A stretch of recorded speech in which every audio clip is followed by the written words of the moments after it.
Salut à tous, aujourd'hui on est parti pour le 1007e épisode de l'After Zappimage et comme tous les dimanches on va jeter un coup d'œil au programme de la journée en Ligue 1. On joue l'avant-dernière journée du championnat, la 37e journée et comme vous le savez, la 37e journée et la 38e journée sont synonymes de multiplex. Donc nous n'aurons pas de match cet après-midi.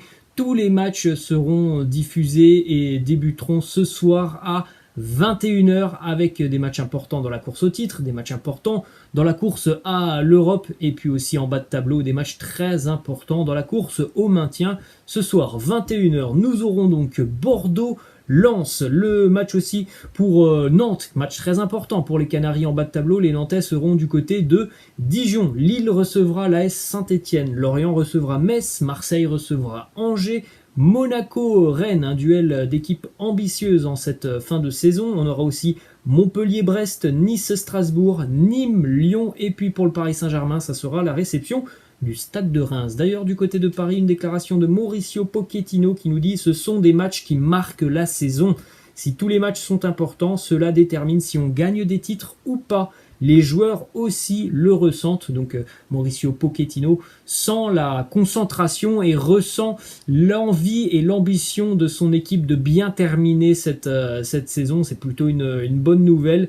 On sait que le Paris Saint-Germain a malheureusement échoué dans sa mission Ligue des Champions et donc il ne reste plus que deux objectifs pour le Paris Saint-Germain, dont un qui est plutôt quand même mal engagé. Évidemment, le titre de champion de France.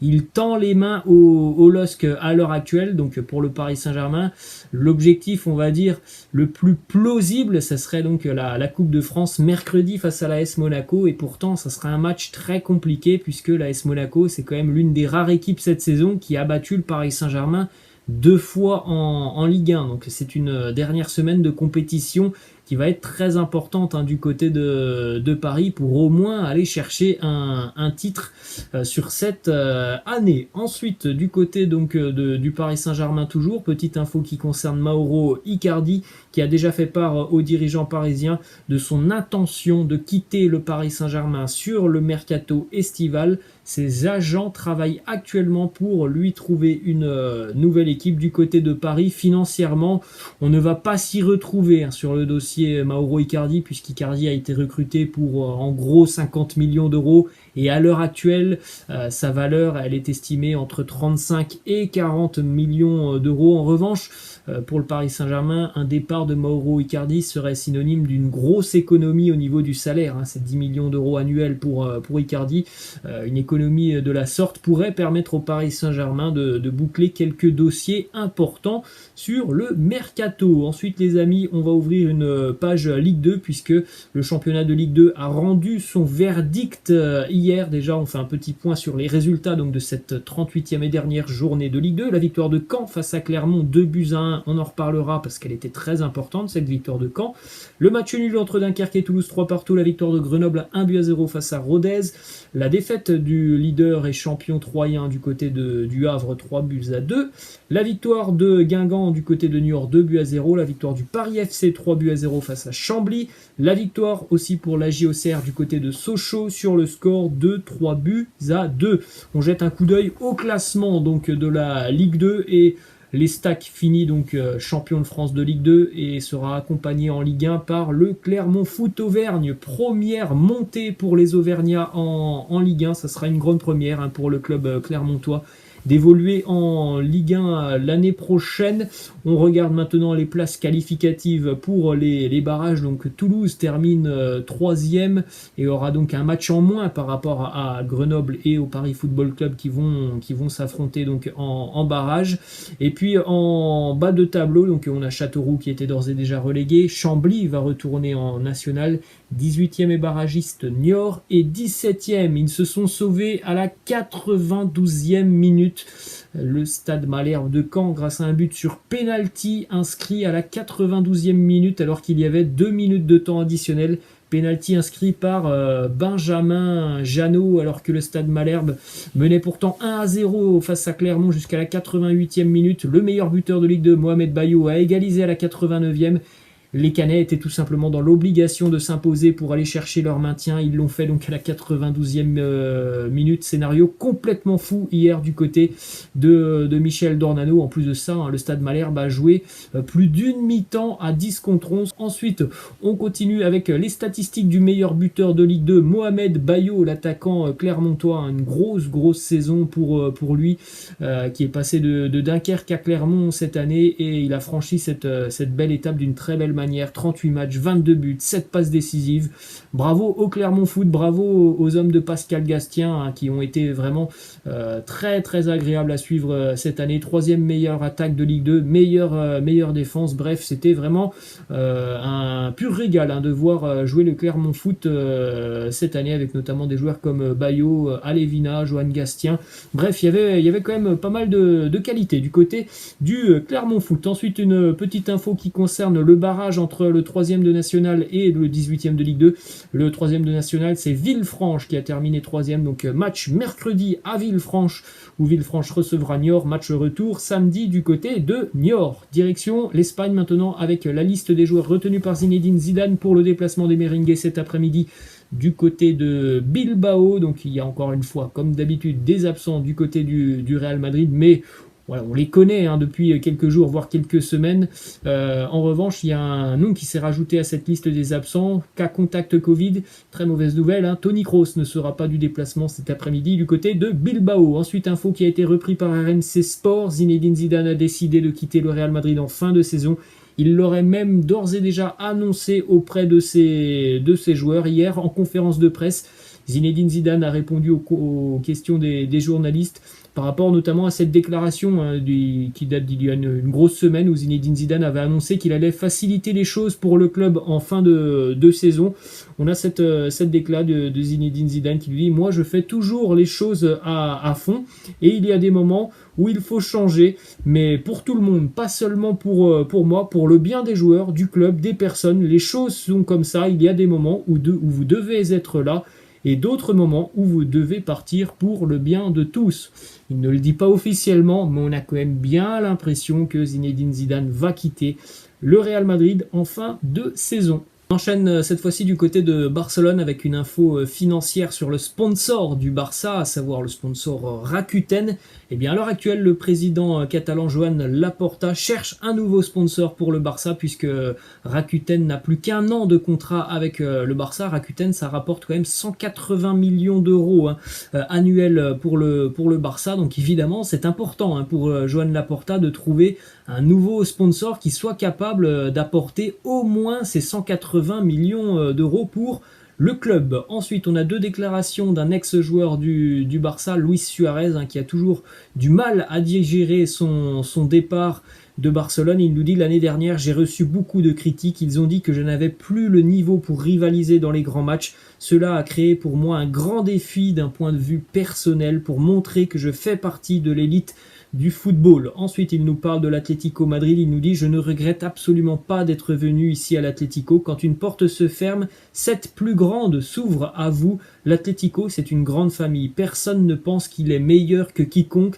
C'est une compétitivité très saine dans le groupe. Alors ça, c'est évident que du côté de l'Atlético, tout le monde tire dans le même sens, puisque voilà, s'il y a quelqu'un qui dévie un petit peu de la trajectoire, il va être très rapidement repris par Diego Simeone. Donc c'est un groupe très uni du côté de l'Atleti. Ensuite, direction l'Italie, les amis, avec la course à la Champions League pour la Juve, un match important, le derby d'Italie hier pour les Turinois, remporté dans un scénario encore une fois complètement fou. La Juve a joué une grande partie de la seconde mi-temps à 10 contre 11. La Juve a été rejoint au score à la 83e minute suite à un CSC de Giorgio Chiellini. Et la Juve qui a quand même réussi à s'imposer sur penalty à la 88e par Juan Cuadrado. D'ailleurs, un doublé pour Cuadrado sur ce match. Le but aussi pour Cristiano Ronaldo, le 777e de sa carrière du côté interiste. Un but pour Romelu Lukaku. Une grosse première mi-temps de la Juve hier. Malheureusement, le fait d'avoir joué à 10 en seconde mi-temps, ça a posé pas mal de problèmes aux Turinois. Mais voilà, le plus important sur ce match, c'était la victoire et elle est là pour la Juventus qui met la pression sur le Napoli qui se déplacera cet après-midi du côté de Florence pour affronter la Fiorentina. Ensuite, on a une déclaration d'Achraf Hakimi qui nous parle du nouveau projet de l'Inter. Il nous dit que c'est un nouveau projet qui s'est lancé avec Antonio Conte. S'il continue, nous pourrons entrer dans une ère où nous dominerons l'Italie et même l'Europe. Il se montre très ambitieux. Achraf Hakimi. Ensuite, un autre résultat important hier en Italie, la victoire de l'Atalanta. 4-3 du côté de Gênes. On en a l'habitude évidemment d'avoir des matchs spectaculaires avec l'équipe de Gianpiero Gasperini. But pour Duvan Zapata, un but aussi pour l'Ukrainien Ruslan Malinovski, un but pour Robin Gosens, un but pour Mario Pasalic du côté de l'Atalanta. On vient d'assurer officiellement une nouvelle présence en Champions League. Pour la 3e saison consécutive, l'Atalanta sera qualifié en Ligue des Champions. Regardez d'ailleurs, depuis l'arrivée de Gianpiero Gasperini, c'est quand même fort hein, c'est le travail réalisé par le coach italien. Il est arrivé donc le 14 juin 2016 et depuis donc l'Atalanta est devenue tout simplement l'une des équipes phares du championnat italien, puisqu'avant son arrivée, l'Atalanta terminait 11e, 17e, 13e. Depuis son arrivée, l'Atalanta c'est 4e, 7e, 3e et 2e à l'heure actuelle, avec un football qui est vraiment très agréable à suivre, une équipe ultra offensive, une équipe hyper spectaculaire. On ne s'ennuie jamais lors des matchs de l'Atalanta de Gasperini. Ensuite, les statistiques pour le buteur ukrainien Ruslan Malinovski qui réalise une fin de saison complètement folle en Serie A. Sur ses 10 derniers matchs, 6 buts, 9 passes décisives. Il est doté d'une patte gauche exceptionnelle, Ruslan Malinovski.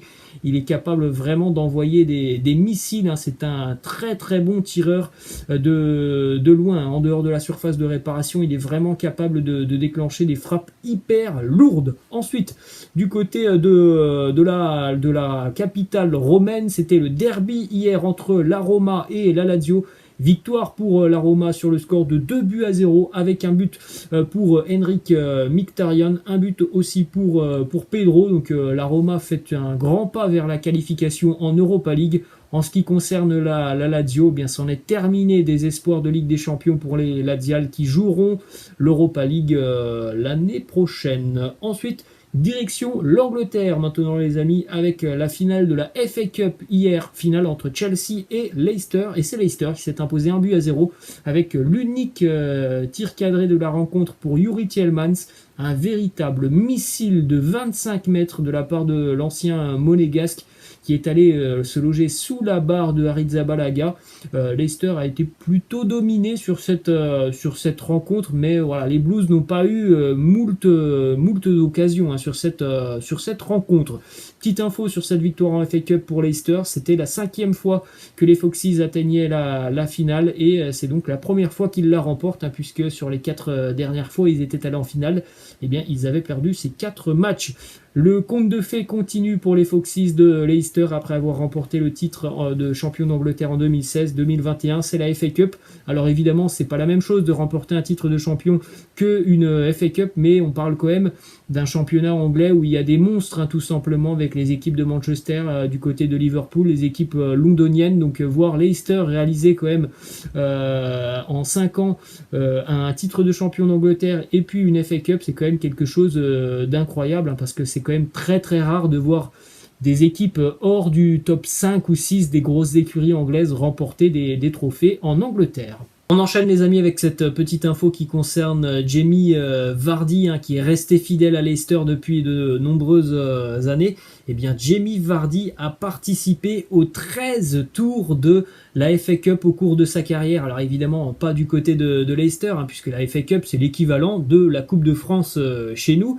Il y a 736 clubs qui sont engagés en Angleterre, et on sait hein, que Jamie Vardy, au cours de sa carrière, eh bien, il a eu une ascension un petit peu particulière. Il a débuté évidemment par la division 7 hein, du côté de l'Angleterre, et puis après il a été repéré, il a commencé à gravir les échelons jusqu'à jouer donc pour Leicester en Première Ligue. En tout cas, c'est assez fou puisque lui, au cours de sa carrière, a participé aux 13 tours de la FA Cup. Ensuite, la petite info aussi assez sympa hier du côté de Wembley, c'est que cette finale, elle s'est jouée devant du public. Une première en 14 mois en en Angleterre. 20 000 spectateurs étaient présents à Wembley hier pour encourager les Blues de Chelsea et les Foxes de Leicester. On enchaîne les amis du côté de l'Allemagne avec les résultats de la avant-dernière journée de Bundesliga, la 33e journée de Bundesliga, avec la victoire de Stuttgart du côté de Gladbach, 2-1, match nul pour le Leverkusen face à l'Union Berlin, 1-1, match nul pour le Bayern du côté de Fribourg, 2-2, match nul aussi pour le Hertha Berlin face à Cologne, 0-0, la victoire de Schalke qui s'impose face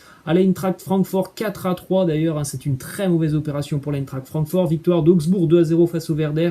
Et le match nul entre l'Arminia Bielefeld et Hoffenheim, 1-1.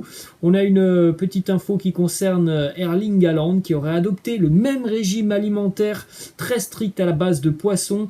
Comme Cristiano Ronaldo, le Norvégien a aussi acheté la même machine de récupération des tensions musculaires, machine identique à celle de Cristiano Ronaldo, donc Erling Haaland qui fait les choses correctement pour s'entretenir. Il a choisi un très bon modèle en la personne de CR7. Ensuite, la petite info du week-end en Bundesliga, c'est le 40e but de Robert Lewandowski inscrit ce week-end. Il a marqué hier sur penalty face à Fribourg et le 40e but, il est synonyme de record égalé. Le record de Gerd Müller, 40 buts en une saison, ce record qui tenait en Bundesliga depuis 1971, eh bien, il est donc maintenant à égalité avec Robert Lewandowski, Gerd Müller, et peut-être que la semaine prochaine, Lewandowski dépassera ce record de Gerd Müller. D'ailleurs, hier, Lewandowski a failli dépasser ce record. Il a raté tout simplement un immanquable en seconde mi-temps, Robert Lewandowski, ça arrive au meilleur. Un but qui était tout fait, il était à 1 mètre du but, il n'avait plus qu'à pousser le ballon au fond des filets, il a raté son geste et le ballon a terminé dans les gants du gardien. Lorsqu'il a marqué son penalty hier, Robert Lewandowski, il a soulevé son maillot avec un petit hommage pour Gerd Müller. Juste en dessous de son maillot, il y avait ce Forever Gerd. Ensuite, on prend la direction de la Turquie, les amis, avec une fin de championnat complètement folle en Super League hier, puisque avant cette dernière journée de championnat, 3 équipes d'Istanbul pouvaient encore espérer aller chercher le titre de champion de Turquie. Et donc au final, c'est le Beşiktaş qui est champion de Turquie. Regardez le classement, ce fut hyper serré, c'est assez rare. Le Beşiktaş termine champion de Turquie à la différence de but par rapport à Galatasaray.